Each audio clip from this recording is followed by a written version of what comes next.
Tech Bytes, this week in tech. First up, macOS Sonoma is breaking some major cybersecurity tools, including CrowdStrike's. Admins are having trouble protecting their systems, and CrowdStrike won't fully support it until Apple releases a fix. On top of that, macOS Sonoma is blocking some VPNs and third-party browsers. If you need a fix, you'll have to use the terminal. Not great for non-techie users. Over to iPhones. Some iPhone 16 Pro users are dealing with touchscreen issues near the new camera control button. Apple says a fix is on the way. Good news though, Apple has shared full repair manuals for all iPhone 16 models, making them more repairable than ever, scoring 7 out of 10 by iFixit. Big news on the car front. The US government wants to ban Chinese and Russian software from connected cars, worried about privacy risks.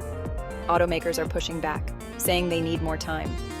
And in other news, Samsung and TSMC are talking about building mega-chip factories in the UAE, and Raspberry Pi expert Jeff Garling's voice was stolen by AI. Plus, Telegram's CEO is now cooperating with governments after facing charges in France. That's all for this week's Tech Bytes. Stay tuned for more updates.